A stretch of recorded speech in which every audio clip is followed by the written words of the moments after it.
All welcome to our channel turning BSc. അപ്പം നമ്മൾ മറ്റൊരു ACRT ചാപ്റ്ററാണ് പഠിക്കുന്നത്. 6ാം ക്ലാസ്സിലെ ബയോളജിയുമായി ബന്ധപ്പെട്ട ജീവൻ്റെ ചെപ്പുകൾ എന്നൊരു ചാപ്റ്ററാണ് നമ്മൾ പഠിക്കുന്നത്. വളരെ കുറച്ച് പോയിൻറ്റ്സ് ഇതിനകത്ത് പറയാനുള്ളൂ, ചെറിയൊരു വീഡിയോ ആയിരിക്കും. അപ്പോൾ നമുക്ക് കോശങ്ങളും അങ്ങനെയുള്ള കുറച്ച് കാര്യങ്ങളൊക്കെയാണ് ഇതിനകത്ത് പറയുന്നത്, മൈക്രോസ്കോപ്പ് അങ്ങനെയുള്ള കാര്യങ്ങളൊക്കെയാണ് പറയുന്നത്. അപ്പോൾ നമുക്ക് സ്റ്റാർട്ട് ചെയ്യാം. ഭയങ്കര ചെറുതായിട്ട് ഒരു ചാപ്റ്ററാണ്, കാരണം 6ാം ക്ലാസ് ആയതുകൊണ്ട് തന്നെ ബേസ് ആയിട്ട് നമുക്ക് പഠിക്കാറുള്ളൂ. അപ്പം ബേസ് ചെയ്ത് നമുക്ക് അങ്ങനെ കൂടി പോകുമ്പോഴല്ലേ നമുക്ക് കുറച്ചുകൂടെ മനസ്സിലാവുന്നത്. അപ്പോൾ നമുക്ക് സ്റ്റാർട്ട് ചെയ്യാം. ചാപ്റ്ററിൻ്റെ പേരാണ് ജീവൻ്റെ ചെപ്പുകൾ. അപ്പോൾ അത് ഇവിടെ പിക്ചറിൽ ഒരു കുട്ടി ഇവിടെ നിൽപ്പുണ്ട് അല്ലേ. ചെറിയൊരു പ്രാണി കടിച്ചപ്പോൾ ഇത്രയും വേദനയോ എന്ന് പറയുകയാണ് ആ കുട്ടി. വീടിൻ്റെ മുന്നിലുള്ള മനോഹരമായ പൂന്തോട്ടത്തിലൂടെ മൂളിപ്പാട്ടും പാടി നടക്കുകയായിരുന്നു മിന്നു. പെട്ടെന്ന് എന്തോ കയ്യിൽ കുത്തി. എന്തൊരു വേദന! തൻ്റെ കയ്യിൽ കറുത്ത നിറത്തിലുള്ള ചെറു പ്രാണിയെ കണ്ടപ്പോൾ മിന്നുവിന് അത്ഭുതം. എത്ര ചെറിയ ജീവി! അപ്പം അത്രയും ചെറിയ ജീവി കണ്ട ആ കൊച്ച് അത്ഭുതപ്പെട്ട് നിൽക്കുകയാണ്. ഓക്കെ, നമുക്ക് ഇതിനകത്ത് ഇങ്ങനെ കുറച്ച് കാര്യങ്ങളൊക്കെ യാന ഉറുമ്പ് അതിൽ വലുതേതാ ചെറു അങ്ങനെയൊക്കെ കാര്യങ്ങളൊക്കെ പറയുന്നുണ്ട്, അതൊന്നും നമുക്ക് വേണ്ട. അടുത്താണ് നഗ്ന നേത്രം കൊണ്ട് കാണാൻ സാധിക്കാത്ത സൂക്ഷ്മജീവികളെ നമുക്ക് എന്താണ് മൈക്രോസ്കോപ്പിലൂടെ കാണാനായിട്ട് സാധിക്കും അല്ലേ. നമ്മുടെ കണ്ണുകൾ കൊണ്ട് നമുക്ക് കാണാനായിട്ട് സാധിക്കാത്ത പല കാര്യങ്ങളും എന്താണ്, അല്ലെങ്കിൽ പല സൂക്ഷ്മം അല്ലേ, ഭയങ്കര തിന്ന അല്ലെ ചെറുതായിട്ടുള്ള ജീവികളെയൊക്കെ എന്താണ് നമുക്ക് മൈക്രോസ്കോപ്പിലൂടെ കാണാൻ സാധിക്കുമെന്നാണ് ആദ്യം തന്നെ നമുക്ക് ഇമ്പോർട്ടൻ്റ് ഒരു പോയിന്റ് പറയാനുള്ളത്. ഓക്കെ, മൈക്രോസ്കോപ്പ് ഇത് എല്ലാവർക്കും അറിയാവുന്ന പോയിന്റ്സ് ആണ്, എങ്കിലും ഒന്ന് പറഞ്ഞു വെച്ചെന്നേ ഉള്ളൂ. ഓക്കെ, ഈ തന്നിരിക്കുന്ന ഇതിനൊക്കെ നമുക്ക് നമ്മുടെ നഗ്ന നേത്രം കൊണ്ട് കാണാനായിട്ട് സാധിക്കും ഇല്ല അല്ലേ. ഇതൊക്കെ നമുക്ക് മൈക്രോസ്കോപ്പിൻ്റെ സഹായം വേണം അല്ലേ. താഴെ കൊടുത്ത ചിത്രത്തിൽ ഏതെങ്കിലും ജീവികളെ നിങ്ങൾക്ക് നിരീക്ഷിക്കാൻ കഴിഞ്ഞു എന്നാണ് പറയുന്നത്. അവിടെ ഒരു എക്സ്പെരിമെൻ്റ് ഒക്കെ പറഞ്ഞത്, അതൊന്നും നമുക്ക് ആവശ്യമില്ല. വൈറസ്, ബാക്ടീരിയ എന്നിവയെക്കുറിച്ച് നിങ്ങൾ മുമ്പ് പഠിച്ചിട്ടുണ്ടല്ലോ, നമ്മൾ പറഞ്ഞായിരുന്നു അല്ലേ. അവയെപ്പോലെ വൈറസ്, ബാക്ടീരിയ ഒക്കെ നമുക്ക് കാണാനായിട്ട് പറ്റും ഇല്ല അല്ലേ. അവയെപ്പോലെ ഈ ജീവികളും സൂക്ഷ്മജീവികളാണ്. അതായത് അമീബ, പാരമീസിയം, യുഗ്ലീന ഇതൊക്കെ എന്നൊക്കെ പറയുന്നത് എന്താണ്, സൂക്ഷ്മ ജീവികളാണ്. നഗ്ന നേത്രങ്ങൾ കൊണ്ട് കാണാൻ കഴിയാത്ത ജീവികളാണ് സൂക്ഷ്മജീവികൾ. അപ്പോൾ എന്താണ് നഗ്ന അല്ലേ, നമ്മുടെ കണ്ണുകൾ കൊണ്ട് നമുക്ക് കാണാൻ സാധിക്കാത്ത ജീവിയാണ് സൂക്ഷ്മ ജീവികൾ അല്ലേ. സൂക്ഷ്മം എന്ന് പറയുമ്പോൾ തന്നെ എന്തായാലും നമ്മൾ സൂക്ഷിച്ച് നോക്കണം, ആ ഒരു അർത്ഥം അല്ലേ, അത്രയും കുഞ്ഞതാണ്. ഓക്കെ, ഇനി നമുക്ക് അടുത്ത് ഇവിടെ ഒരു ബോക്സ് ഉണ്ട്. ഈ ചാപ്റ്ററിൽ ഒരു കുട്ടി ബോക്സ് ഉണ്ട്, നമുക്ക് നോക്കാം. എന്നിട്ട് ഭയങ്കര ഇച്ചിരി കാര്യങ്ങളെ പറയാനുള്ളൂ കേട്ടോ. ഓക്കെ, പെട്ടെന്ന് വീഡിയോ തീരും. ജീവശരീരം നിർമ്മിക്കപ്പെട്ടിരിക്കുന്ന അനേകം ചെറു ഘടകങ്ങൾ ചേർന്നാണ്. ഒരു കുഞ്ഞു ഉറുമ്പിൻ്റെ ശരീരം പോലും ഇത്തരം ആയിരക്കണക്കിന് ചെറു ഘടകങ്ങളാൽ നിർമ്മിതമാണ്. അതായത് അവർ പറയുന്നത് എന്താണ്, ഒരു ഉറുമ്പിൻ്റെ ശരീരം പോലും എന്താണ് ആയിരക്കണക്കിന് ചെറു ഘടകങ്ങളിൽ ചേർന്നതാണ്.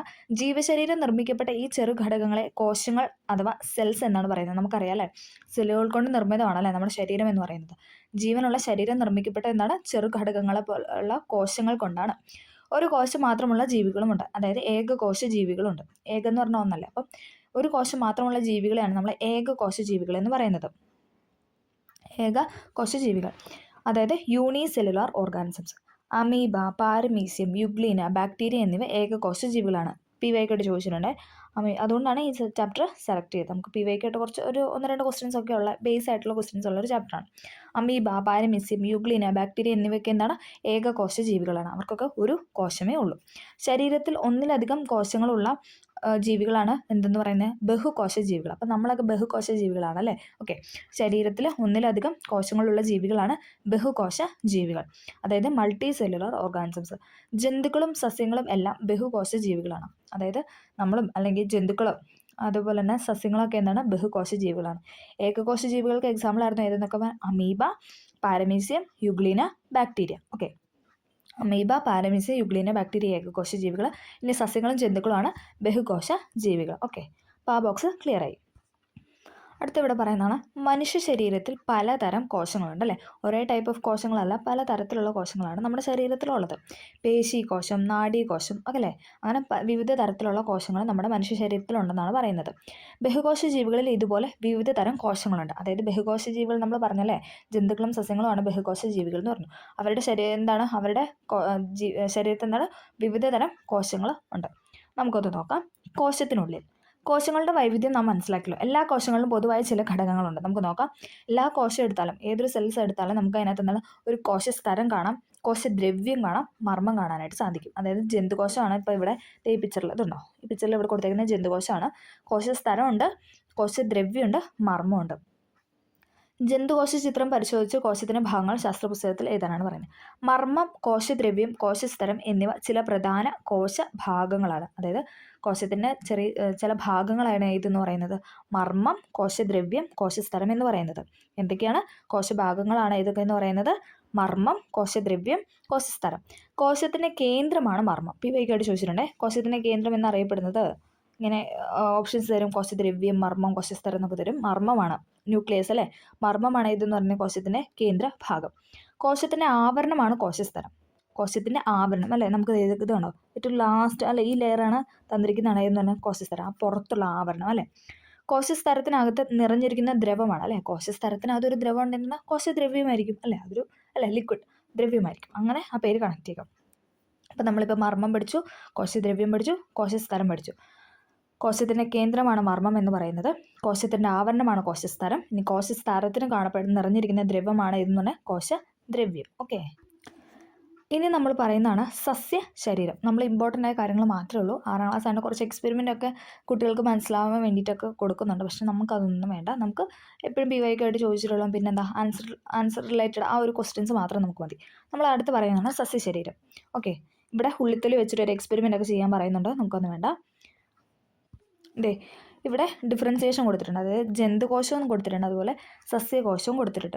ജന്തുകോശത്തിൽ നമ്മൾ പറഞ്ഞായിരുന്നല്ലേ, മർമ്മം, കോശദ്രവ്യം, കോശസ്തരം, പിന്നെ ഫേനം എന്നുള്ളൊരു ഇതും കൂടെ ഒരു പാർട്ടും കൂടെ ഇവിടെ അടയാളപ്പെടുത്തിയിട്ടുണ്ട്. ഇതാണ് ഫേനം. ഓക്കെ, ഇതാണ് ഫേനം എന്നുള്ളൊരു പാർട്ടും കൂടെ കൊടുത്തിട്ടുണ്ട്. ഇനി സസ്യകോശത്തിൽ നോക്കിക്കേ, മർമ്മമുണ്ട്, ഹരിതകമുണ്ട്, ക്ലോറോപ്ലാസ്റ്റ് അഥവാ ഹരിതകം, പിന്നെ കോശദ്രവ്യം അല്ലേ, നമ്മുടെ ജന്തുകോശത്തിലുള്ളവരെ കോശദ്രവ്യമുണ്ട്, കോശഭിത്തിയുണ്ട്, ഫേനമുണ്ട്, അതേപോലെ തന്നെ കോശസ്തരമുണ്ട്. അപ്പോൾ അതിനകത്ത് ഇല്ലാത്ത 2 കാര്യങ്ങൾ നമ്മൾ പറഞ്ഞല്ലേ, ഏതൊക്കെയാണ്? ഹരിതകവും പിന്നെ ഏതാണ്? കോശഭിത്തിയും അല്ലേ, ക്ലോറോപ്ലാസ്റ്റും സെൽ വാളും. അപ്പം ജന്തുകോശവും സസ്യകോശത്തിൻ്റെ പിക്ചറാണ് കൊടുത്തിട്ടുള്ളത്. അല്ലെ നമുക്ക് ഉള്ളതും അവർക്ക് കോമൺ ആയിട്ടുള്ളതാണ് ഏതെന്ന് പറയുന്നത് മർമ്മമുണ്ട്, കോശദ്രവ്യം, ഫേനം, കോശസ്തരം. ഇനി സസ്യകോശത്തിന് മാത്രമുള്ള അവരുടെ കോശത്തിൽ മാത്രം കാണപ്പെടുന്ന 2 പാർട്ടാണ് ഹരിതകം അല്ലേ, ആ ഒരു പച്ച കളർ വരാൻ വേണ്ടി അല്ലേ, ഹരിതകം അഥവാ ക്ലോറോപ്ലാസ്റ്റ്, പിന്നെ ഏതാണ്? കോശഭിത്തി. അപ്പോൾ നമുക്ക് PYQ ആയിട്ട് ചോദിച്ചിട്ടുണ്ട് എന്താ ജന്തുകോശത്തിൽ, അതായത് 2ലും കോമൺ ആയിട്ട് കാണപ്പെടുന്ന ഇല്ലാത്ത, അതായത് ജന്തുകോശത്തിൽ കാണപ്പെടാത്ത ഭാഗം ഏതാണെന്ന് ചോദിച്ചിട്ടുണ്ട്. അപ്പോൾ ഹരിതകവും കോശഭിത്തിയും എന്ന് പറഞ്ഞാൽ എന്താണ്? നമ്മുടെ ജന്തുകോശത്തിൽ അത് കാണപ്പെടുന്നില്ല. അപ്പോൾ അത് കറക്റ്റായിട്ട് ആ ഒരു ഡിഫറൻസിയേഷൻ മനസ്സിലാക്കി അത് പഠിക്കുക. മർമ്മം, കോശദ്രവ്യം, ഫേനം, കോശസ്തരം എന്ന് പറയുന്നത് സസ്യകോശത്തിലും ജന്തുകോശത്തിലും കോമൺ ആയിട്ട് കാണപ്പെടുന്നുണ്ട്. ഇനി ജന്തുകോശത്തിൽ ഇല്ലാത്തതും സസ്യകോശത്തിലുള്ളതുമായ പാർട്ടാണ് ഏതെന്ന് പറയുന്നത് ഹരിതകവും കോശഭിത്തിയും. സെൽവാൾ അഥവാ ക്ലോറോപ്ലാസ്റ്റ്. ഹരിതകം, കോശഭിത്തി, ഇത് രണ്ടും എവിടെയാണ്? നമുക്ക് സസ്യകോശത്തിലാണ് കാണാൻ സാധിക്കുന്നത്. ഓക്കെ, ക്ലിയർ ആയെന്ന് പ്രതീക്ഷിക്കുന്നു. ഇത്രയേ ഉള്ളൂ ഈ ചാപ്റ്റർ. ഇനി ഇതിനകത്തൊരു കൺക്ലൂഷൻ പോലെ കൊടുത്തിട്ടുണ്ട്. ജന്തുശരീരവും സസ്യശരീരവും കോശങ്ങളാൽ നിർമ്മിതമാണെന്ന് നാം കണ്ടെത്തി. ജന്തുക്കളിലും സസ്യങ്ങളിലുമെല്ലാം വിവിധ ആകൃതിയിലും വലിപ്പത്തിലുമുള്ള കോശങ്ങളുണ്ട്. ഈ കോശങ്ങളുടെ കൂട്ടായ്മയിലാണ് ജീവൻ നിലനിർത്താൻ വേണ്ട പ്രവർത്തനങ്ങൾ നടന്നുകൊണ്ടിരിക്കുന്നത്. അപ്പോൾ ഇത്രയാണ് ഈ ചാപ്റ്റർ എന്ന് പറഞ്ഞാൽ കുറച്ച് കാര്യങ്ങൾ നമ്മൾ പറഞ്ഞ ബേസ് ആയിട്ടുള്ള കോശത്തിൻ്റെ കാര്യങ്ങളും സസ്യകോശം ജന്തുകോശത്തിൻ്റെ ആ ഒരു ഡിഫറൻസിയേഷൻ മാത്രമേ ഇതിനകത്ത് പറഞ്ഞുള്ളൂ. ഇത്രേ ഈ ചാപ്റ്ററിൽ, അതായത് 6ാം ക്ലാസ് ആയതുകൊണ്ട് തന്നെ ബേസാണ്, ഇത്രേ ഉള്ളൂ ഇതിനകത്ത്. അപ്പോൾ നമുക്ക് വലിയ കാര്യമായിട്ട് പറയേണ്ട ആവശ്യമൊന്നുമില്ല. പിന്നെ കുറച്ച് എക്സ്പെരിമെൻ്റ് ആണ്, അതൊന്നും നമുക്ക് PSCക്ക് ഇതുവരെയും ചോദിച്ച് കണ്ടിട്ടില്ല, അതുകൊണ്ടാണ് അതൊന്നും പറയാത്തത്. ഓക്കെ, നമ്മൾ എന്തൊക്കെയാണ് ഈ ചാപ്റ്ററിൽ പഠിച്ചത്? ആദ്യം നമ്മൾ പറഞ്ഞല്ലേ, നഗ്ന നേത്രം കൊണ്ട് കാണാൻ സാധിക്കാത്ത സൂക്ഷ്മജീവികളെ നമ്മൾ കാണാനായിട്ട് എന്തെന്ന് പറയുന്നത് മൈക്രോസ്കോപ്പ് യൂസ് ചെയ്യണമെന്ന് പറഞ്ഞു. പിന്നെ നമ്മൾ കോശങ്ങൾ പറഞ്ഞല്ലേ, ജീവശരീരം നിർമ്മിക്കപ്പെട്ട ചെറു ഘടകങ്ങളാണ് കോശം എന്ന് പറഞ്ഞു. ഉറുമ്പിൽ പോലും എന്താണ് അനേകം കണക്കിന് കോശങ്ങളുണ്ടെന്ന് നമ്മൾ പറഞ്ഞു. പിന്നെ ഏകകോശ ജീവികളും ബഹുകോശ ജീവികളും. ഒരു സെല്ല് മാത്രം ഉള്ളെങ്കിൽ എന്താണ് അത് ഏകകോശ ജീവികൾ അഥവാ യൂണിസെല്ലുലർ ഓർഗാനിസംസ് ആയിരിക്കും. അതിന് എക്സാമ്പിളായിരുന്നു ഏതെന്ന് പറയുന്നത് അമീബ, യുഗ്ലീന, പാരമീസിയം എന്നൊക്കെ പറയുന്നത്. ബഹുകോശ ജീവികളായിരുന്നു അല്ലേ, നമ്മൾ പറഞ്ഞു മൾട്ടി സെല്ലുലർ ഓർഗാനിസംസ്. അപ്പോൾ അതിന് എക്സാമ്പിൾ ആയിരുന്നു എന്ന് പറഞ്ഞാൽ ജന്തുക്കളും സസ്യങ്ങളും. നമ്മൾ അവരുടെ ഡിഫറൻസിയേഷനൊക്കെ പറഞ്ഞു. പിന്നെ നമ്മൾ പറഞ്ഞു ജന്തുകോശത്തിന് കോശസ്തരം, കോശദ്രവ്യം, മർമ്മം ഉണ്ടെന്ന് പറഞ്ഞു. മർമ്മമാണ് അല്ലേ കേന്ദ്രഭാഗം എന്ന് പറയുന്നത് മർമ്മം. പിന്നെ എന്താണ് പ്രവർത്തനങ്ങളെ അല്ലെങ്കിൽ കോശത്തിൻ്റെ ആവരണം അല്ലേ, ആ പുറത്ത് കാണപ്പെടുന്നതാണ് കോശസ്തരം എന്ന് നമ്മൾ പറഞ്ഞു. അതിനുശേഷം ആ സ്തരത്തിനകത്ത് കാണപ്പെടുന്ന ദ്രവമാണ് കോശദ്രവ്യം എന്ന് പറഞ്ഞു അല്ലേ, സൈറ്റോപ്ലാസം. അതായത് നമ്മൾ സസ്യത്തിൻ്റെ ഘടനയാണ് പറഞ്ഞത്. എന്താണ്? മർമ്മമുണ്ട്, ഹരിതകം, കോശദ്രവ്യം, കോശഭിത്തി, ഫേനം, കോശസ്തരം. അതിൽ സസ്യത്തിന് ഉള്ളതും ജന്തുകോശത്തിലില്ലാത്ത സസ്യകോശത്തിലുള്ളതും ജന്തുകോശത്തിലില്ലാത്തതുമായ 2 പാർട്ടാണ് നമ്മൾ പറഞ്ഞ ഏതൊക്കെയാണ്? ഹരിതകം അഥവാ ക്ലോറോപ്ലാസ്റ്റ്, പിന്നെ കോശഭിത്തി. ഓക്കെ, കോശങ്ങളിൽ കാണപ്പെടുന്ന മറ്റൊരു, അതായത് ഹരിതകം എന്ന് പറഞ്ഞാൽ അവരുടെ അല്ലേ സസ്യശരീരത്തിൽ കാണപ്പെടുന്നതാണ്. അപ്പോൾ അത്രയാണ് നമ്മൾ ഈ ചാപ്റ്ററിൽ പറഞ്ഞത്. അപ്പോൾ എല്ലാവർക്കും അത് ക്ലിയർ ആയെന്ന് പ്രതീക്ഷിക്കുന്നു. ക്ലിയർ ആയെങ്കിൽ ഇഷ്ടമായെങ്കിൽ ലൈക്ക് ചെയ്യുന്നു, സപ്പോർട്ട് ചെയ്യുക. Okay, thank